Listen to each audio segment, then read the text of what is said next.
Hey, what's up? This is Chosen, and this video is going to be a champion guide for Pyxniel, the Christmas fusion from December of 2020. So let's get into it.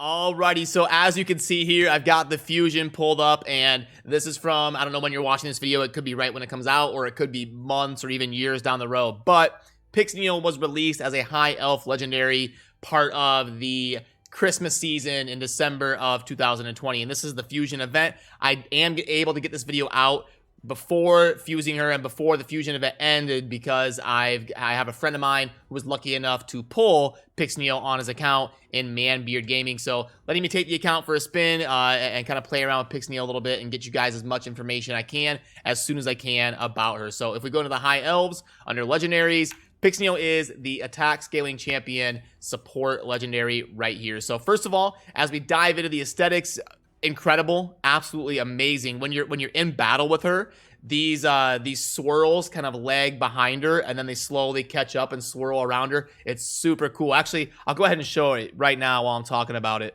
Watch how when she runs forward, the blue swirls will kind of lag behind her and catch up and then get back underneath her again, and then they lag behind her and then they catch up. Super cool. So absolute home run on the aesthetics and how the cold swirling is occurring around her. Definitely looks like a freeze themed high elf legendary should look. So A+, as always. Raid always does an amazing job with how champions look and just how the game looks in general. So definitely no different here with Pyxniel. Okay, so for the base stats, definitely a little bit interesting. The base HP and the base defense are pretty good for an attack scaling champion. You can see here the A1 and the A3 are her damage dealing abilities, and they scale with the main stat of attack. So for champions that scale with attack, 18.8k HP and 1233 defense is not bad. The problem is the base attack of 1090 right here is super low for an attack damage dealer legendary, super low. But she is labeled as a support, as you see up there on the top right, and not all champions that scale with attack are going to have a good base attack and be intended to be a damage dealer. As you can see here, Bad El Khazar, I remember when the game first came out, some people were saying 1156, that's pretty low, 1079, that's pretty low base attack for a legendary, but Bad El, even though he scales his damage with attack, that's not his role. He's not a damage dealer, so it's not always a bad thing to have a low attack score, even if you scale with attack. It's just something you want to kind of pay attention to when you're going to be building someone as a damage dealer, because Pyxniel, in my opinion, after playing around with her a little bit, and I will show you a little bit of that testing as well here in a little bit after we're done with the kit, but yeah, not a great damage dealer, spoiler alert. And if you're curious about the multipliers, I know you guys love to know the multipliers. Huge shout out to my good friend Adam Maxis, who puts together a massive spreadsheet of the multipliers. I do list it down in my vid descriptions where you can check that out and look at it for yourself. But basically, her A1 is a 3x attack. The A2 does not always attack, but if it does, it is also a 3x attack. And then the A3 is her best multiplying ability, in my opinion. It is a 2 times attack, but it's a 5 hitter. So definitely her best ability in terms of damage potential, I think, because of the 5 hits, and it still scales with times 2. These ones scale times 3 and are not going to be like the A1. 3 is garbage for a single hitter. I believe it ranks like 98th. In terms of legendaries for dealing damage. The A2 being a 3 and a chance to do AoE. Now, if everybody's under a freeze, it's not that bad, but it's not going to be consistent damage because they have to be frozen. And if they're frozen, they take less damage inherently from the freeze debuff helping mitigate. So the multiplier, not good on the A1 or the A2. The A3 is at least all right, but also she has a little bit of trouble with her AI. I'll show you that in a little bit. I noticed when I'm in a situation where there's only one mob, she will not do the A3 in the situations that I was playing around with her in my initial testing. So a little bit unfortunate there, but anyway, that covers kind of the gist of the main base stats and stuff about some of the kit. Let's go over the actual abilities themselves. The A1 is attack one enemy with a 30% chance of placing a Veil buff on a random ally for 1 turn. Cannot place the Veil buff on this champion. That's kind of makes sense with the Veil mechanic there. The A2 is pretty good. We've got places a 60% increased defense buff and a 15% continuous heal buff on all allies for 2 turns, then attacks all enemies under freeze debuffs. Place a 25% weaken debuff for 2 turns on all enemies under freeze. That's got potential to be good if you pair her with somebody like Tormund, Shiramani, Ray, someone who places freeze in the arena or in dungeon waves or the Doom Tower. Then this could be a pretty solid ability, and you can get this to a 3-turn cooldown, which big version of increased defense, continuous heal, AoE attack, weaken, synergizing with freeze. I have no complaints with the A2. I think that's pretty solid. It's definitely got a role in the game. The A3 is going to be attacked 5 times at random, each hit with a 30% chance of placing a freeze debuff for 1 turn. Has a 100% chance of placing a freeze debuff on enemies that receive 2 hits. So this means it's basically guaranteed to hit somebody twice. Like in the arena, when you're only going up against 4 enemies, you're guaranteed to hit one of them twice because it's going to do 5 attacks. It can't hit 5 different people when there's only 4 enemies. But you can do 5 hits like in the Doom Tower when you're going up against 5 people, or in dungeons or faction wars. When there's 5 enemies, sometimes you're not going to freeze anybody, but 100% chance to freeze if she does hit somebody more than 1 time. And unfortunately, 7 books to max out that ability to get the cooldown on that. The passive, whenever an enemy places a freeze debuff on an ally, 20% chance of stealing the freeze debuff and placing it on this champion instead. So she's got an ability to kind of soak up freezes that are going on your teammates. And then a 25% chance of filling this champion's turn meter by 25% every time they receive a freeze debuff. 35% chance of removing any freeze debuff from this champion at the start of every turn. If there are multiple champions in the team with this skill, only 1 will activate. And then the books are pretty impactful there. You're able to stack the 15% on top of those. And also, I think synergizing with the Mastery Fearsome Presence, the tier 6 defense tree Mastery, would also pair very well because it does affect freeze abilities, freeze on your abilities. Then we've got the passive here. Then we've got the R right here, increase ally resist in arena battles by 80. Not bad. I think she's kind of intended to be a freeze counter in the end tiers of Doom Tower and in the arena. So, hey, a little bit more resistance. It is a little bit weird that she's kind of an accuracy champion. She needs accuracy to place all these freezes and stuff, and then she has a resistance aura. But hey, I guess that helps synergize a little bit and help out her teammates in terms of resisting things while she's the one that kind of places the freezes and stuff. But now let's go ahead and head on over to the Pyxniel that I've got built on this account, and I'll walk you through my thought process in doing so and what I learned putting together that build. Okay, so here is the Pyxniel that I've got built here, and I went with Relentless and Perception because I didn't want to book her.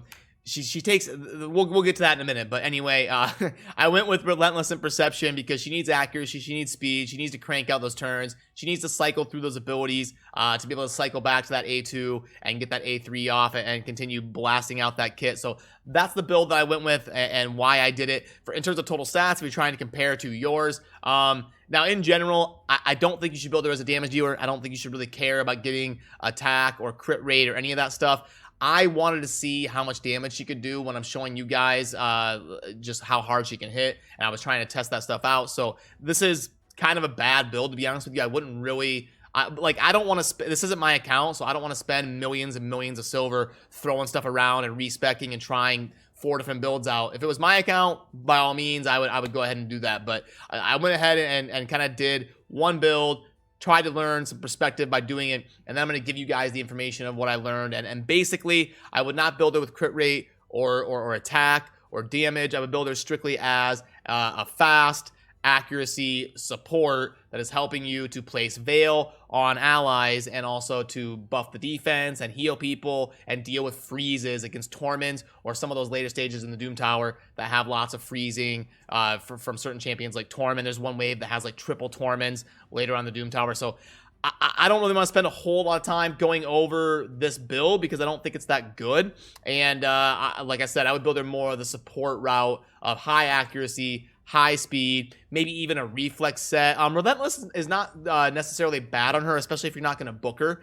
Relentless would be fine, so you can cycle through that stuff as fast as possible and keep your value rolling. I think reflex set would be even maybe a little bit better than Relentless because her A1's not that great. So anytime a champion needs to cycle through their abilities, but the A1's not super impactful, I think reflex is probably the better choice there ever since they buffed reflex from 30% to 40%. It's actually a pretty solid set for somebody like Pyxniel who needs to cycle through abilities but doesn't have a super impactful A1. But on the banner, you're almost always going to want to go accuracy.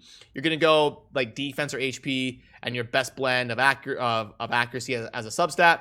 On the ring, same. You're going to get the most toughness you can get. You're almost always going to want speed boots, especially if you're using her later in the Doom Tower. And then I would attack to see how she could do. I wouldn't do that. I would go defense or HP. They both are pretty decent. They're pretty comparable base stat-wise, so you can't really go wrong defense or HP. You'll be totally fine either way, just kind of getting as much toughness as you can get and building her as a fast, accuracy-heavy support. Then as far as the booking process, first of all, I believe she takes more books than any other legendary champion in the game, and that's 18. We've got 6 on the A1, plus 2 is 8, plus 7 is 15, and plus 3 is 18 books to get Pyxniel performing at optimal values. Now, I would go ahead and if you're going to book her, if you want to have her for the arena to counter those tournaments and tag team arena and really fill out your roster or something, or you've just got your heart set on booking her and unlocking the most potential out of her you can,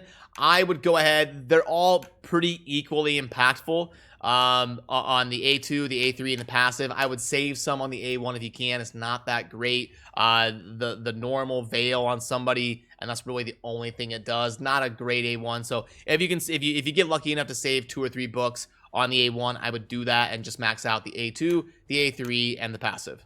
Then for the Masteries, I didn't tease this earlier or show this earlier. I apologize for that, but I do have an infographic down in the description where you can see all the general information and the Masteries on the champion in this video and kind of the most general setup for the Masteries that I recommend on her. So I'll put that away. That's down in the pinned comment, nice and easy to find if you want to pull that up. But yeah, for the Masteries, I don't think you need to go down the offense tree. You're never going to use her in the clan boss. She's garbage in the clan boss, so I don't see a whole lot of value in going down the offense tree and taking like War Master on her. I would go defense and support almost all the time, and I do like Fearsome Presence on her. It's good. Those percentages are a little bit low with freeze abilities, down around like 15, 20, 25%, similar to Tormund. So the Fearsome Presence is pretty solid, and then Lasting Gifts can help you out on the defense buff, continuous heal, and veils that she plays. So I won't go over this too much, but I think this is a pretty generally useful mastery setup for Pyxniel. But now I want to show you her on the battlefield for a little bit. Now, right here, you can see the battle has just started. I'm just testing her out in the Minotaur Labyrinth. So she has done nothing yet. This is right when the match started, and you'll see when I hit auto, she does prioritize her AI to do the A2, which is the continuous heal and the 60% defense buff for the entire team. So that's what she does prioritize on her AI. And I'll let you kind of get a feel for her. That was the A3 that hits the 5 times at random and places a freeze on anybody that hits twice. So you saw there a 100% chance to place because it hit 2 of them twice based on the 5 times at random. So it can be a decent source of CC. That's not horrible in terms of freezing 2 enemies. And there it froze 3. So you got pretty good luck on the multi-hitter and hitting 3 things and freezing them. So I really don't have a whole lot of problem with the A2 and the A3. They both have a role in the game. My main issue is the A1, not that great. And the fact that she takes 18 books, which is ridiculous. Her base attack is just way too low. With her multipliers being what they are, which is 3.0 for the A1, 3.0 for the A2, and 2.0 for the A3. Those multipliers, her base attack, I think it's 1090. Her base attack should be like 1500.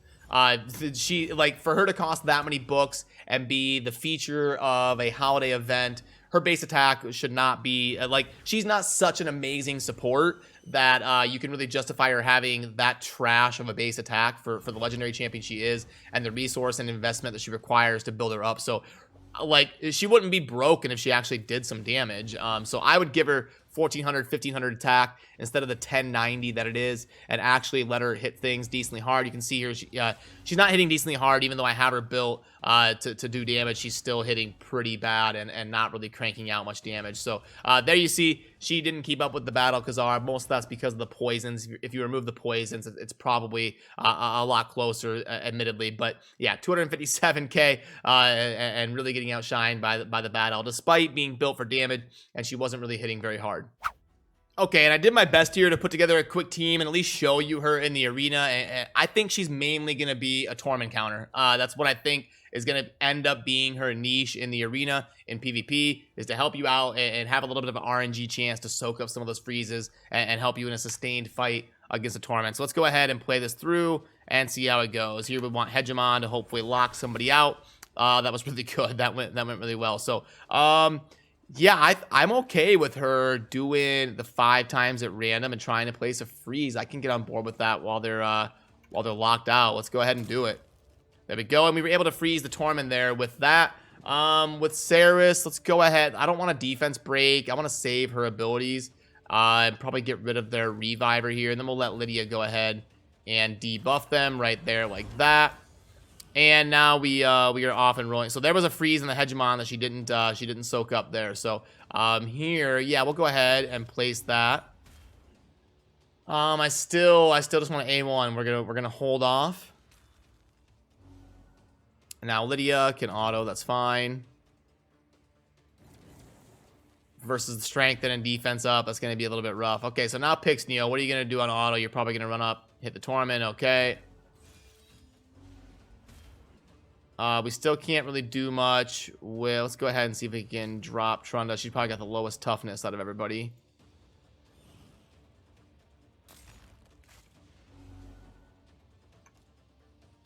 We can go ahead and run this on auto. There was the extra turn there, and then she got a boost in the turn meter from the Mastery. And then Lydia should deny that revive. Yep.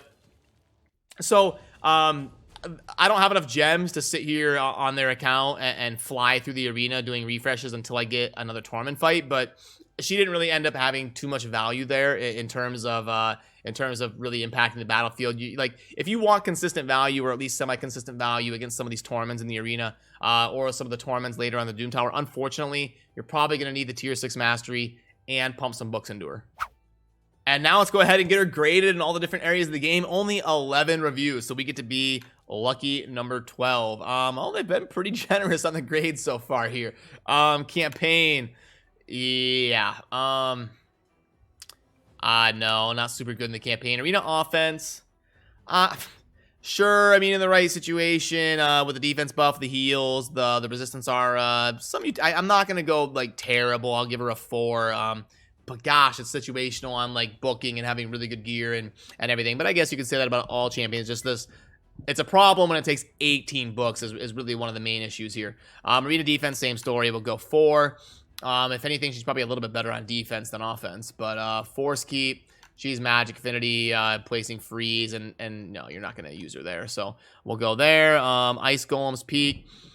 Yeah. Okay. So this is where she would be. Yeah, this would be a 5. That would be the one spot where that's justified, being like the anti-freeze and able to soak it up for the teammates and buffing the defense and providing the veils and the heals. So yeah, she's fine in the Ice Golem Peak for sure. Spider, no, she's not. She's got it. No, I don't see really a whole lot there. Faction Wars. She's got some CC and some Veil and gosh, it's like a 3.5.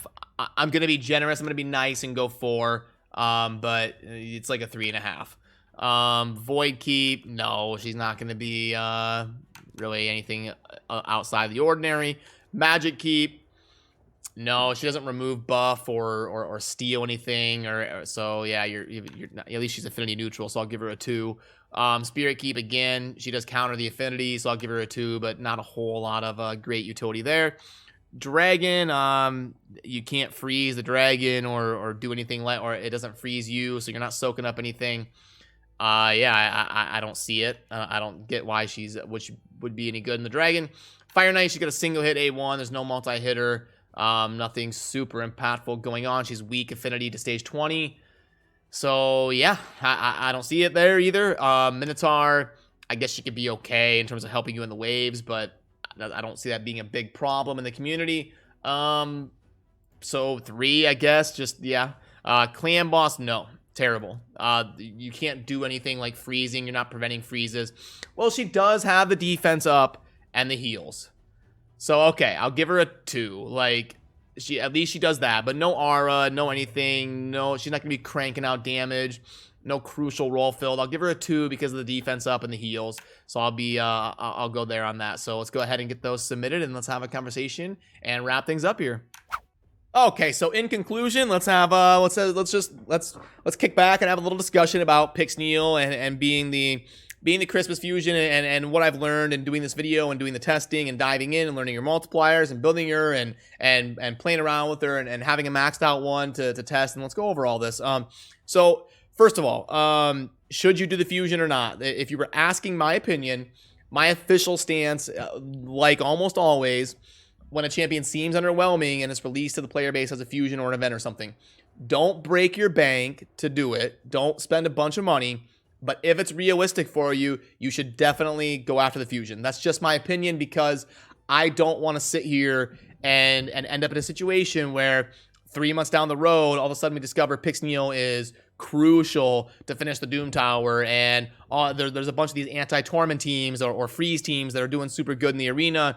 Like, I don't see it personally happening, but I don't want to be in a situation where all my subscribers are mad at me because they wish they would have gotten Pyxniel. So my official stance is don't force yourself, don't break your back, don't spend a bunch of money trying for it. If it's not realistic for you, it's not realistic for you, then skip it. But if it is realistic for you, if you're an endgame player, you've got the resources, and you're able to go for her, I say go for her. You want those options available to you if those situations present themselves down the road. My main 3 issues with Pyxniel are her base attack is too low. 1090 is just too low for a base attack. Now, yes, she's a support, so she's not supposed to do a ton of damage, but she's not as generally useful as someone like a Battle Khazar. Battle Khazar does massive heals, massive poisons, has an AoE A1, has a passive that makes the whole team do more damage, is ridiculous in many different areas of the game. Good in dungeon progression, clan boss, Doom Tower, can be good in the arena, can be an immunity cleanser, cleanses debuffs off the whole team. Like, so much value that it's okay he doesn't do damage and he scales with attack. That's fine, we can overlook that. Pyxniel is much more niche.